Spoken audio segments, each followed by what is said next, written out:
We're going to look at a few more topics discussed in section 3.2, a coefficient of variation, and then a theorem that allows us to take a closer look at standard deviation and the percentages of values that's going to fall within 1, 2, and 3 standard deviations. But before I get into that, I found a pretty cool YouTube video that explains the Electoral College.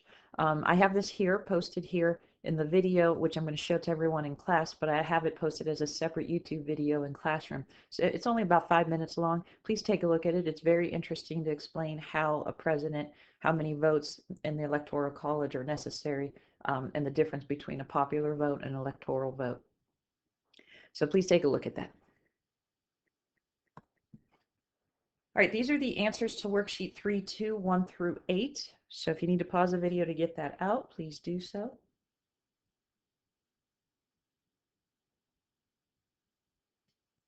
First couple questions, we're just looking back at the notes and then the symbols for problems 3 and 4.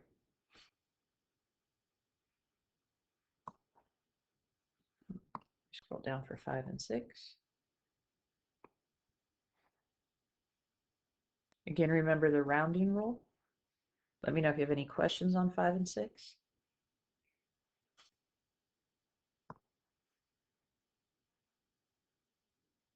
Now 7, I have all the information written out on the next page as well.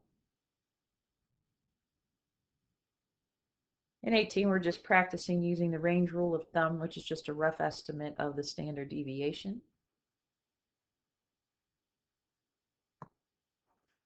All right, so for number 7, we've got the midpoint value, then we have the column for the frequency times the midpoint, and then remember another column we need is the midpoint squared times the frequency. So just showing you where I'm getting those totals from.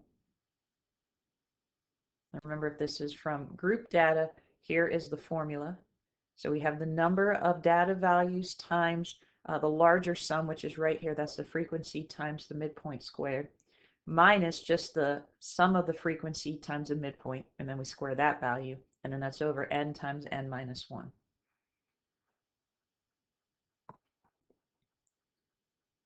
All right, so what we're going to take a look at first is something called the coefficient of variation. The symbol here is a C-var. This allows you to compare standard deviation when the units are different. All right, when we're looking at samples, this is the notation we're going to use. C-var is equal to our standard deviation S over our mean, our sample mean, X bar, then times 100. So it's just a ratio we're looking at. And our coefficient of variation is expressed as a percent. That's why we multiply it by 100. For populations, it's just sigma divided by mu times 100.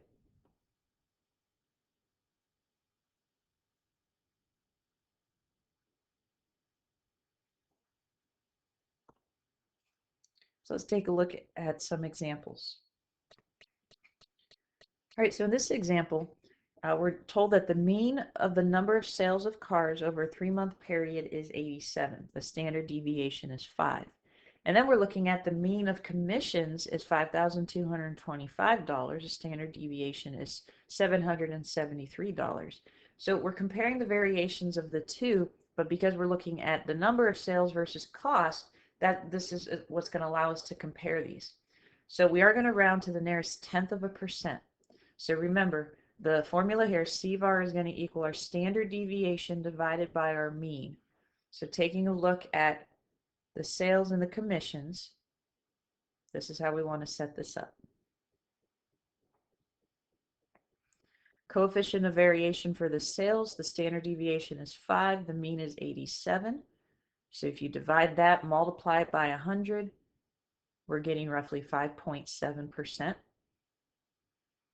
Coefficient of variation for commissions, the standard deviation would be 773 divided by 5,225, and we're getting 14.8%. So just pause the video to go through those calculations, make sure it's coming out to be the same. Now the commissions has a larger percentage, so this is how we describe this. We would say the commissions are more variable than the sales. And as if someone had already took a look at the raw data, we wouldn't have to actually find the variation. We're just using the coefficient of variation to help us show this percentage, this ratio. Okay, our second example deals with pages in women's fitness magazines. And we're going to compare the number of pages versus the number of ads. So the mean for the number of pages is 132, and that variance is 23. The mean for the number of ads is 182, and the variance is 62. So we want to compare the variations. We'll go back to the formula and remember what I said. It was what divided by what? And then take a look at the information we're given here. So what do you notice?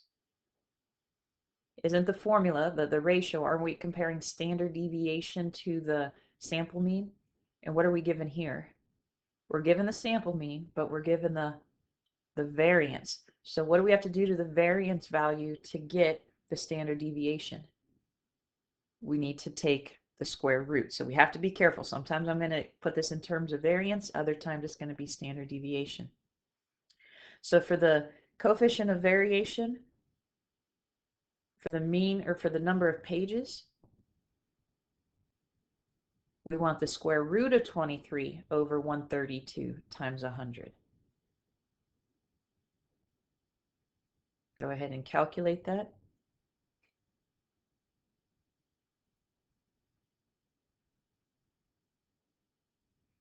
That should give us about 3.6%. For the number of ads, we want the square root of 62 over 182 times 100. Go ahead and calculate that.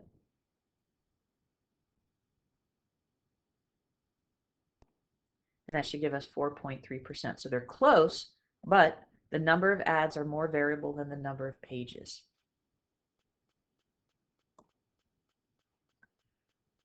All right, now we're going to actually take a look at standard deviation for really two different types of distributions here.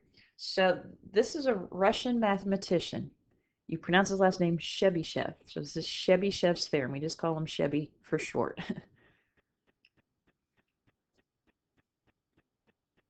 So he used variance and standard deviation to determine the spread or dispersion of a variable. This theorem applies to any distribution, whether we call it a normal or bell-shaped distribution or any of the other shapes that we were looking at.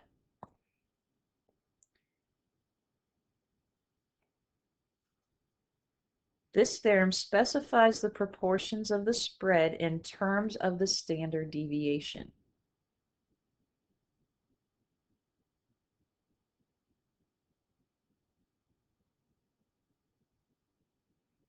Now this last bit here, it is a little bit lengthy, but it's very important to copy down.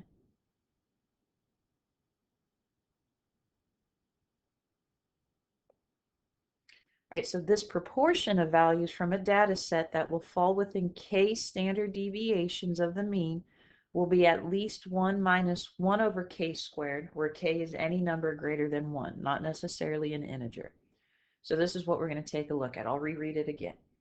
The proportion of values from a data set that will fall within k standard deviations of the mean will be at least 1 minus 1 over k squared, where k is any number greater than 1, not necessarily an integer.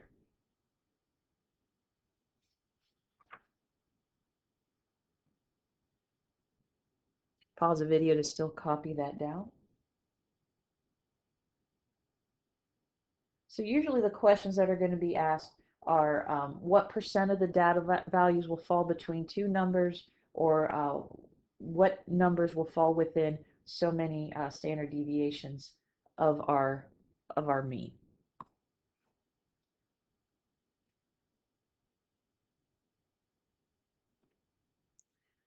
All right, so let's say we have a mean of 70 and a standard deviation is 1.5. So if we were to number our x-axis, which I have right over here, the mean is right in the middle at 70. And I showed you briefly before, and just like a normal bell-shaped distribution, when we go 1 unit to the right, that's just one standard deviation. I have this here as 1 SD. to the right, and then two SDs, two standard deviations to the right, and then we have one standard deviation to the left, two standard deviations to the left. So the way we would number this is if we do two standard deviations to the right, to actually get the number, this would become 70. So every mark we move over is going to count as 1.5. So we would have 70 plus 2 times 1.5, which would give us 73. So this mark over here would be 73. This would be just 71.5. And then if I did two standard deviations to the left, that would be 70 minus 2 times 1.5. So 70 minus 3, that would give me a 67 over here. So that's how we're kind of looking at this. So we want to know at least what percentage will fall between 67 and 73. The percentage of all the data values. How many out of the whole set of data values will fall between the 67 and the 73? So this is one way we could be asked a question.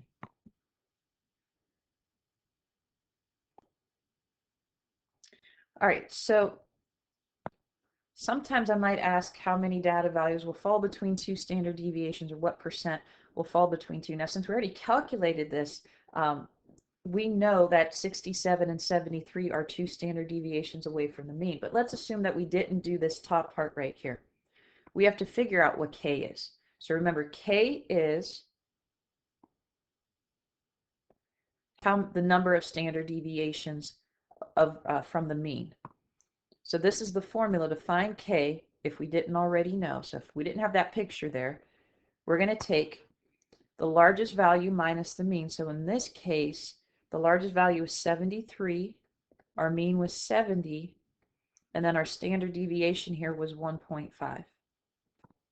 So we get 3 over 1.5, which is 2. So we're looking at two standard deviations from the mean.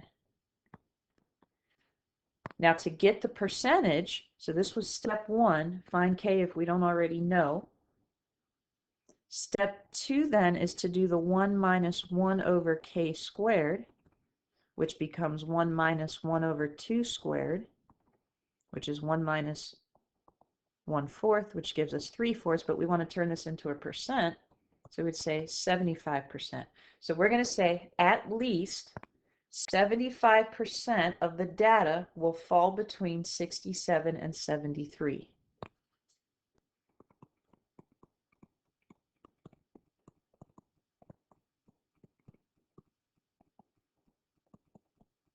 Now, because they were two standard deviations away, let's phrase it that way. At least 75% of the data will fall between, or will be between two standard deviations of the mean.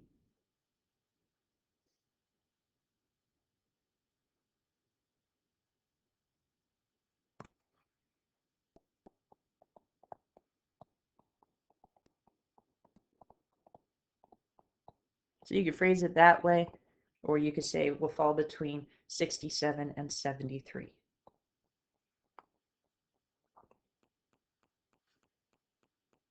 All right, in this example, we look at three standard deviations from the mean. Again, I didn't have to give you this. We would have found K anyway. So again, step 1, we want to find K. That's our largest value, 74.5, minus our mean, which is 70, over our standard deviation of 1.5.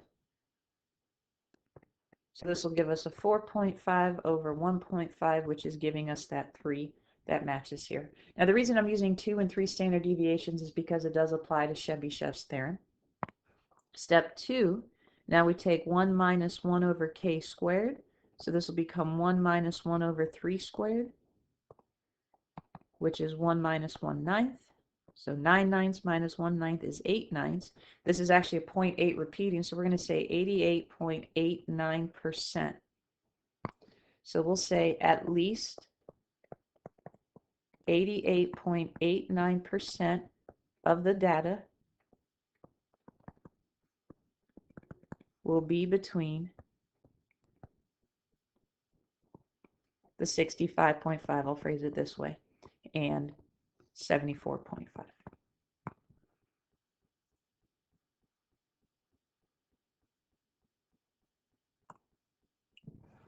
All right, so there's a handout, and this just goes along with page 143. I'll post this as separate PDFs as well, but we're looking at the top. So exactly what we just found out. Chebyshev's theorem states that at least 75% of the data values will fall within 2 standard deviations of the mean. So that's how we could also phrase it. Furthermore, the theorem states that at least 88.89% of the data values will fall within 3 standard deviations of the mean. And there's a nice picture to go along with it. Notice when you go to look at this at the top of page 143, it is in no way looking like a symmetric or bell-shaped distribution. The peak is a little bit to the left of the mean. But if you notice at the bottom, it has to the right x bar plus 2s, which is plus 2 standard deviations, and x bar plus 3 standard deviations. And then to the left, it has a x bar minus 2s and minus 3s. On the very next page, there's what we call the empirical rule. Now this goes along with a normal distribution, bell-shaped.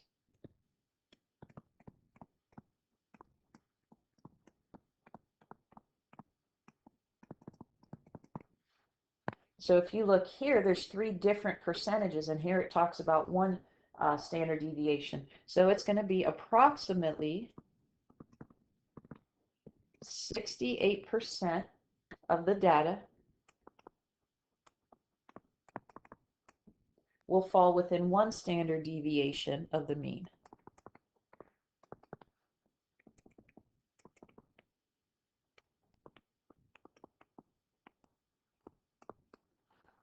Approximately 95% of the data will fall within 2 standard deviations of the mean.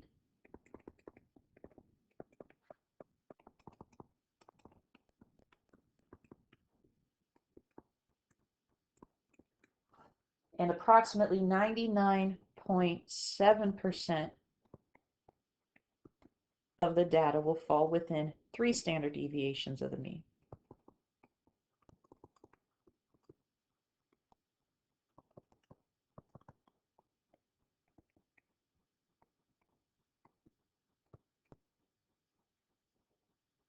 And again, that's at the bottom of page 144.